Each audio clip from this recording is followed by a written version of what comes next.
Bueno, segundo bloque de esta charla estratégica con el doctor Alberto Hütchenreiter. Bueno, Alberto, en la primera parte estamos hablando un poco, al finalizar, de la participación de Rusia en Medio Oriente. ¿Cómo lo ves ahora a Rusia actualmente en la política interna? Hace un tiempo salió en una nota en Russian Headline sobre un poco la popularidad de Putin, sobre las elecciones, si no recuerdo mal, van a ser el año que viene. Sí. ¿Qué opinás al respecto? Bueno, hoy el presidente de Rusia, que se encuentra en el poder desde el año 2000, y posiblemente siga en el poder, no ha dicho que va a ser candidato, pero es muy posible que sea candidato. Y yo creo que hay una continuidad, más allá de que el actual primer ministro Medvedev haya sido presidente. Medvedev ha sido siempre un hombre de Putin, de manera que toda la presidencia de Rusia desde el 2000 hasta hoy puede considerarse bajo el signo de un hombre, de Vladimir Putin.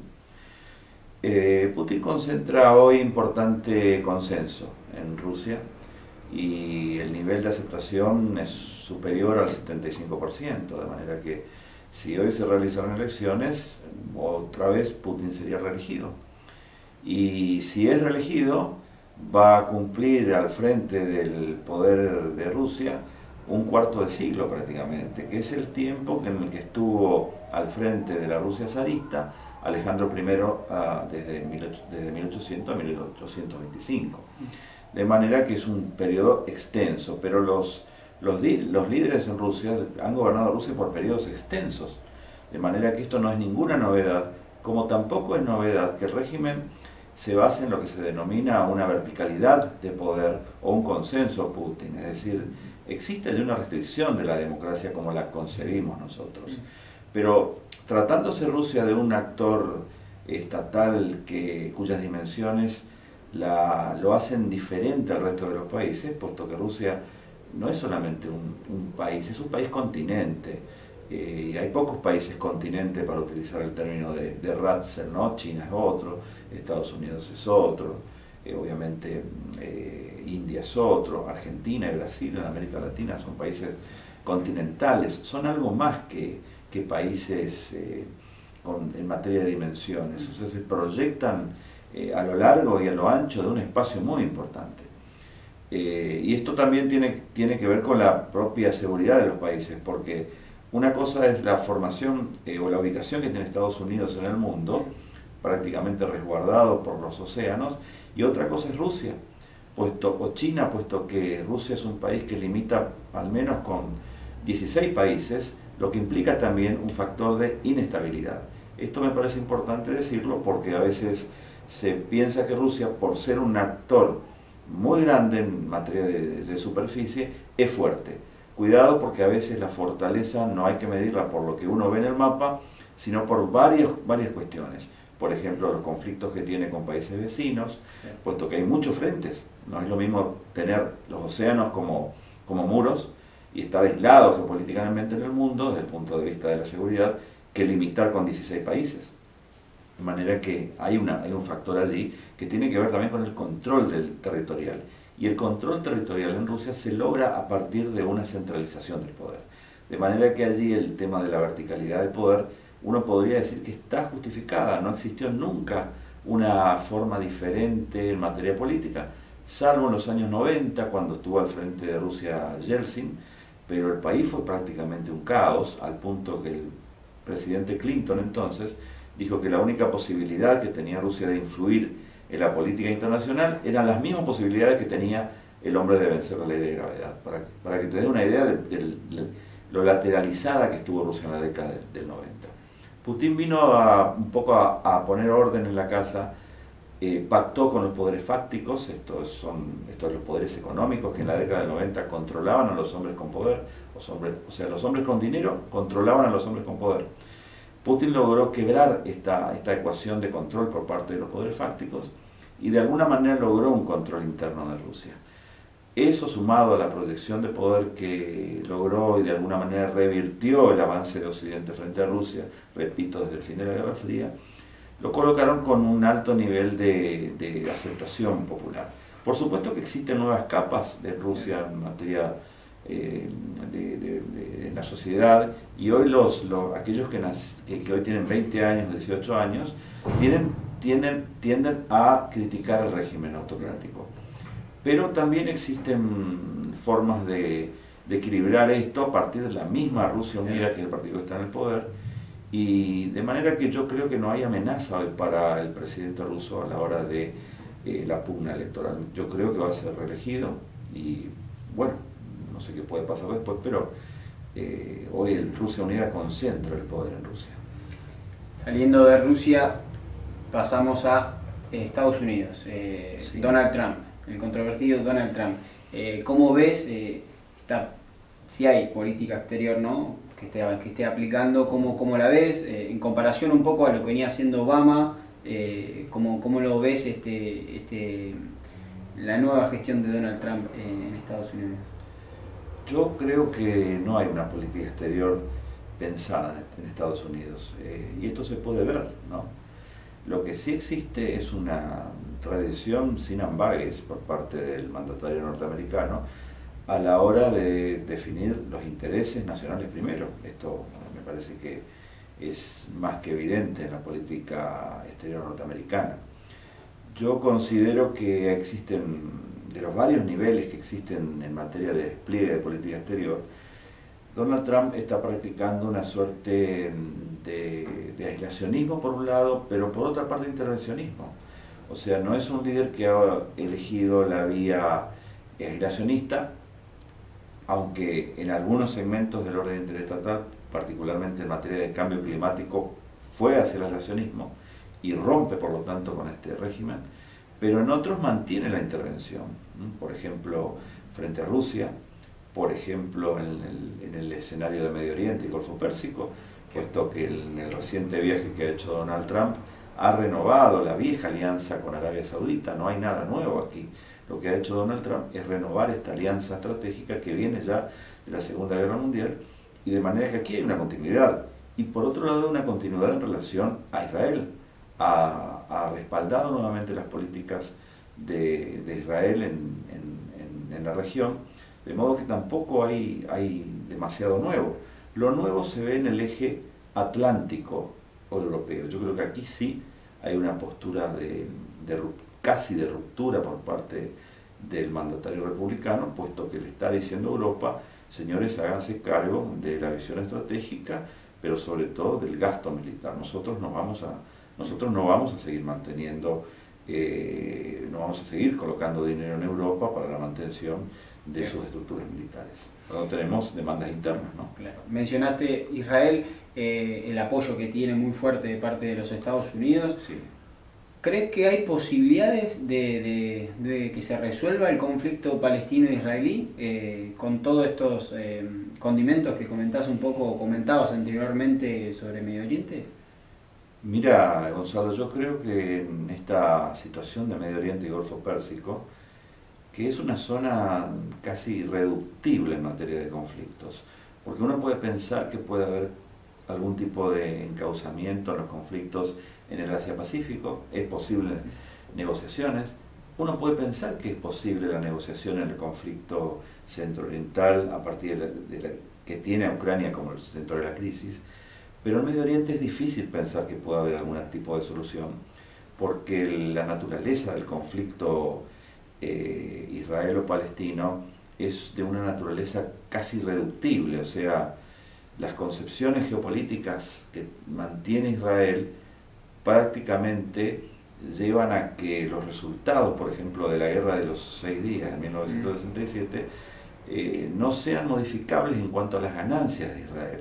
Lo que te quiero decir con esto es que Israel logra una concluyente victoria militar en la Guerra de los 6 días, devuelve aquellos territorios que no considera sagrados, negocia con Egipto, por ejemplo, el Sinaí, pero aquellos que considera protohistóricamente sagrados no los va a devolver. Me estoy refiriendo particularmente a Cisjordania, al territorio de Cisjordania. Lo que quiere decir que no va a devolver es que la posibilidad que Israel retire sus poblaciones o asentamientos poblacionales en ese territorio fragmentado que es Cisjordania, de los palestinos, prácticamente es imposible, de manera que la posibilidad de que allí los palestinos obtengan algún tipo de garantía en cuanto a un posible Estado, me parece que se evaporan frente a esta presencia de Israel. Si hay un perdedor en esta situación compleja de Medio Oriente, sobre todo a partir de la pugna entre poderes emergentes en Medio Oriente, ese perdedor es el pueblo palestino. Prácticamente se habla poco de la causa palestina, y si hay un ganador en este tema donde pugnan Arabia Saudita, no solamente con Irán o con Turquía, sino con otras petromonarquías, es Israel. Yo creo que Israel ha logrado ganancias de poder como consecuencia de sangrado de sus oponentes, particularmente el mundo árabe. De manera que ahí tenemos un ganador muy contundente, lo que no implica que este ganador vaya a tener garantizada su seguridad, y un perdedor como consecuencia de la devaluación de sus reclamos, que es el pueblo palestino. Pero en Medio Oriente lo que tenemos hoy, me parece, el Golfo Pérsico, es que hay tres actores que han construido poder y se han convertido en actores geoestratégicos. Esto es, no solamente se encuentran en una zona geopolíticamente valiosa, sino que por construir poder pueden proyectar poder y generar inestabilidades. Me refiero a Turquía, me refiero a Irán y me refiero a Arabia Saudita. El problema hoy que presenta Arabia Saudita es que es lo que en Occidente denominan Realpolitik, ¿no es cierto? Realpolitik implica que Riad quiere ser el centro de las cuestiones relativas al alcance de su poder. Y en este sentido hay un actor como Qatar que decide desobedecer a Riad, y allí aparece el conflicto, ¿no? No solamente por cuestiones relativas con los apoyos que da Qatar a entidades confesionales que no sigue Arabia Saudita, sino que las combate, sino porque también hay una cuestión energética entre Qatar e Irán en materia de gas, por ejemplo. Siguiendo un poco en este tablero y en estos conflictos que vemos en todo el mundo, más cercano, mucho más cerca tenemos el conflicto de Venezuela, sí, que nos toca un poco más, siendo países sudamericanos, y que en algún punto creo que termina complicando a todos los países de la región, ¿no? Sí, sí, es verdad lo que decís. Y con la crisis de Venezuela, que es una crisis estructural, tenemos una crisis en todo lo que es el sistema de poder estatal en América Latina. En América Latina hay 4 estados que por su condición de alta viabilidad y desarrollo se desmarca del resto de los estados. Me estoy refiriendo a lo que se denomina el cuadrilátero latinoamericano: México, Venezuela, Brasil y Argentina. Esos países conforman, repito, por sus condiciones de alta viabilidad y desarrollo, un sector como que se desmarca del resto, puesto que el resto necesita de la complementación con otros países porque su viabilidad no es la misma que la de estos países. Estos países per se pueden funcionar. Venezuela, por ejemplo, debería ser un actor, una potencia media. México también lo debería ser. Brasil siempre pareció que marchaba hacia un segmento de potencia media, pero también parece que nunca puede alcanzarlo, menos hoy. Y finalmente Argentina devaluó su poder en la región y hoy podría empezar a tener un camino diferente y alguna llegada mayor.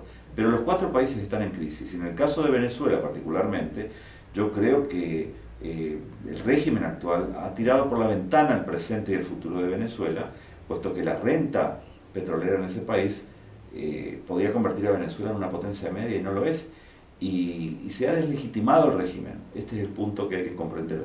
Se ha deslegitimado porque ni siquiera existe un pacto con la sociedad en relación a que nosotros nos mantenemos en el poder, pero les damos a ustedes bienes públicos, o sea, problemas económicos resueltos. Ni siquiera eso existe en Venezuela como en su momento existió entre el PRI y la sociedad mexicana. No tenemos esto, tenemos un Estado que prácticamente ha dilapidado sus recursos, y hoy Petróleos de Venezuela es una entidad con enormes deudas, de manera que hay una crisis que llevan a Venezuela a que prácticamente esté marchando hacia una suerte de Estado no fallido, pero con cercanías a las condiciones de un Estado fallido.